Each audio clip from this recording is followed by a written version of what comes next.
네, 장대장TV 시청자 여러분 안녕하십니까, 장대장입니다.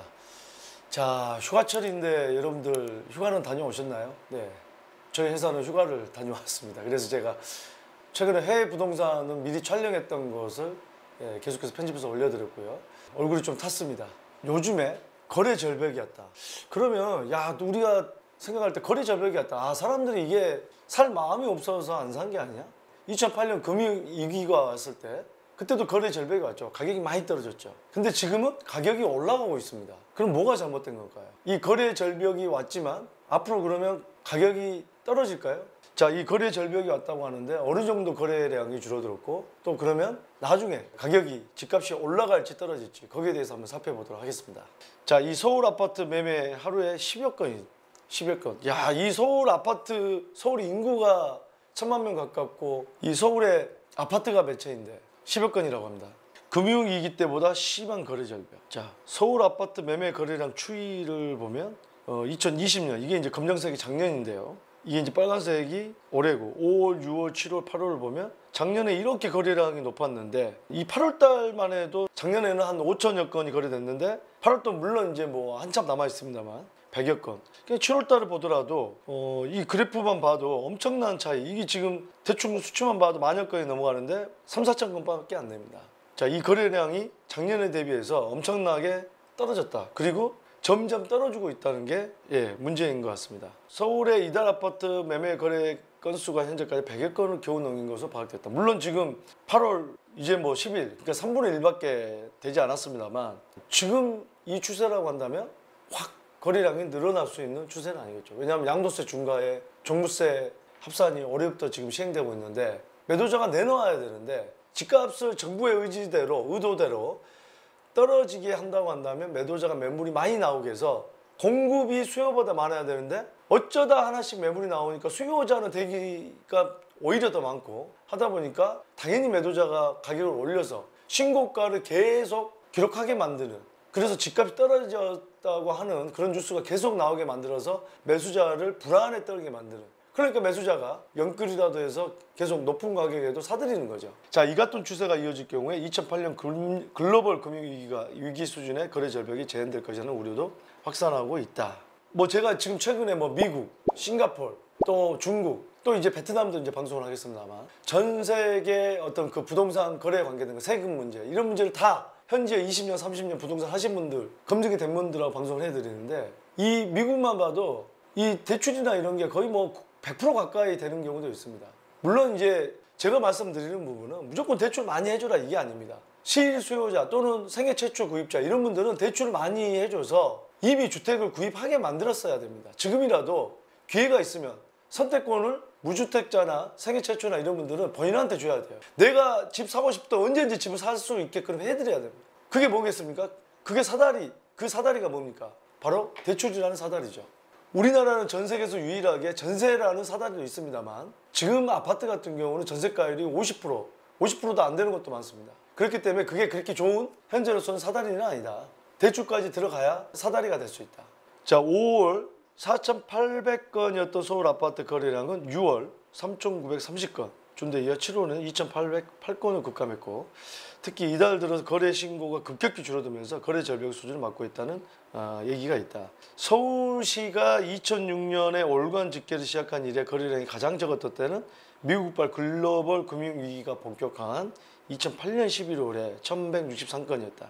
아직 거래량이 1,000건 아래로 떨어진 적은 없었다. 근데 지금 이번 달이 현재까지 100건 정도라고 한다면 글로벌 금융위기, 2008년 금융위기 때보다도 그때도 1,000건 아래로 떨어진 적은 없었는데 1,000건 아래로 떨어질 수 있다. 상대적으로 활발했던 비아파트 거래 역시 급감하는 모습이다. 다세대 연립 단독 다가구 거래 역시 현재 119건, 7건에 불과해. 그러니까 다세대 연립은 현재까지 119건, 단독 다가구는 7건에 불과해서 전달에 다세대 연립이 3,300건, 단독 다가구가 380건과는 확연히 다른 분위기다.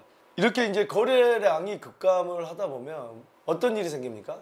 이 지금 부동산도 현재도 지금 사실 뭐 작년, 재작년부터 이미 거래 건수가 예전에 비해서 많이 줄어들고 있기 때문에 폐업한 분도 굉장히 많습니다. 물론 이제 창업한 분도 있겠지만 보통 이제 폐업을 하고 창업을 하면 그 비율이 있는데 폐업한 게 훨씬 더 많아지고 있다는 게 이제 문제입니다. 그게 이제 무슨 문제가 되냐면 이 통계에 잡히지 않는 부동산 업종 관련자들이 굉장히 많습니다. 어디 오피스텔을 분양한다, 아파트를 분양한다, 다세대를 분양한다 하면 그런 어떤 분양팀, 컨설팅 팀에 근무하는 이 지금 인력들은 굉장히 많은데 그건 통계에 따로 잡고 있지 않거든요.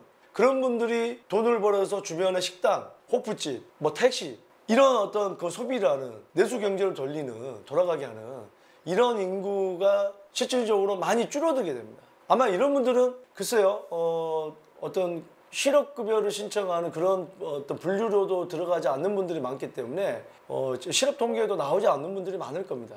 그렇기 때문에 이게 이제 문제라는 게 뭐냐면 정부에서도 정확한 통계를 가지고 있지 않고 정확한 통계를 모르고 또 알더라도 제대로 지금 된 정책을 펼치지 않고 있는데 지금 정확한 통계에도 나와 있지 않은 그런 부분들에 대해서 무조건 세금만 때려서 집을 잡겠다? 가장 좋은 것은 거래량이 활발하면서 집값이 안 올라가게 하는 겁니다.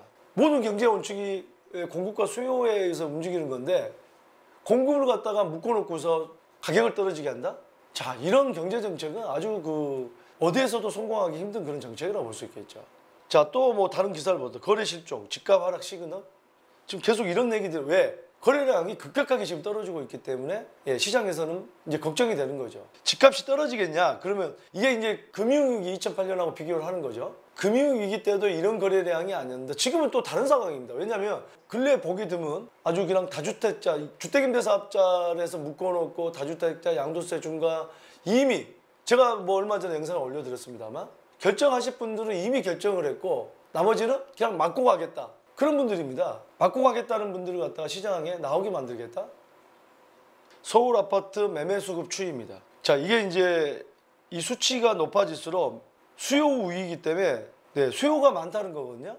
그렇기 때문에 이 공급이 사실은 이제 수요가 아주 많다기보다는 공급이 점점 줄어들기 때문에 우리가 아무리 집값이 올라도 전세나 월세에서 매수로 돌아서는 내 집을 가지려는 그런 어떤 일정 비율이 있기 때문에 그걸 무시할 수는 없습니다. 근데 지금 공급이 그만큼 줄어들기 때문에 수요자가 훨씬 더 많아지는 그런 양상이 벌어지고 있는 거죠. 자, 이 통계를 보더라도 서울 25개 자치구 중에 아파트 매물이 한 달 전에 비해 늘어난 곳은 강진구와 동대문구 두 곳에 불과하고요. 마포구 경우에는 한 달 동안 이 20%나 매물이 줄어들었고 송파구 19%, 강서구 15%, 중구 13%, 구로구 12% 급격히 매물이 줄고 있다는 겁니다. 그렇기 때문에 이 매수자를 점점 불안하게 만드는 이런 통계가 나오고 있다는 거예요. 자, 이거는 수도권뿐만이 아니고 전국에서 나타나고 있다고 합니다. 전국 17개 광역시도 모두 한 달 전보다 매물이 줄어들었다. 강주, 인천, 강원, 울산, 서울, 전북, 경기, 제주, 충남 10% 이상 매물이 줄어들었다. 자, 이 수도권 주요 아파트 실거래가 현황도 노원구에 있는 하나금을 그린 4월 달에 9억 5천 84제곱미터가 7월 달에 10억. 도봉구에 있는 북한사 아이파크 전용 84가 3월 달에 10억 9,700, 7월에 11억 8천, 1억 올랐어. 안양평촌 84제곱미터 6월에 14억인 게 7월에 15억 1천만 원, 1억 올랐어. 돈 1억 평생 우리가 일해가지고 벌기 쉽습니까? 한두 달 만에 1억씩 오릅니다. 그러니까 이 돈을 벌어서 가지고 있는 이 화폐 가치가 엄청나게 떨어지기 때문에 빨리 부동산을 산다, 집을 사려고 하는 매수 심리가 오히려 집값을 끌어올린다는 겁니다. 자, 그래서 제가 결론을 좀 말씀드리면 2008년 금융위기 이후로 거래량이 줄어들었다. 그리고 집값이 떨어졌다. 지금 거래량이 급격하게 떨어졌다. 오히려 2008년 금융위기 때는 그래도 월 1000건 밑으로 떨어진 적은 없지만 아마도 8월 달은 지금까지도 100건 정도밖에 거래 안 됐기 때문에 기록을 세울 수 있겠다. 거래량 급감이. 하지만 금융위기 때처럼 가격이 떨어지는 일은 일어나기 쉽지 않겠다. 그 이유는 매물을 팔려고 하는 그런 수요, 공급이 적고 수요는 오히려 더 상대적으로 많기 때문에 절대 떨어질 수 없고 이 매물이 많이 나오게 해야 되는데 매물이 많이 나오지 않는 이유는 바로 이 다주택자에 대한 주택임대사업자 이 등록을 많이 강화시켰고 또 이 흘러오는 어떤 여러 가지 스토리를 보면 종부세 강화, 양도세 강화 이런 부분이 이미 다주택자는 증여라든지 매도를 할 분들은 했고 계속 가지고 갈 분들밖에 없기 때문에 쉽지 않을 것이다. 자, 그래서 여러분들이 여러 가지 결정을 하실 때 지금 사야 되느냐 팔아야 되느냐 결정하실 때 여러 가지 상황을 고려해 보면서 결정을 하시기 바라겠습니다. 자, 여러분들의 상담, 이메일과 문자로 접수를 받고 있고요. 제가 신간 책이 나왔습니다. 이 부동산이라는 것은 간단한 게 아닙니다. 그리고 정말 뉴스 보듯이 우리 장대장 TV를 매일 보시면서 공부를 꾸준히 해 가시면서 여러 가지 흐름을 알면서 어떤 결정을 내리실 때 빠른 결정을 내릴 수 있도록 도움이 될 수 있도록 여러분들께서 꾸준한 공부를 해야 됩니다. 여러분들의 많은 관심 부탁드리겠습니다. 감사합니다.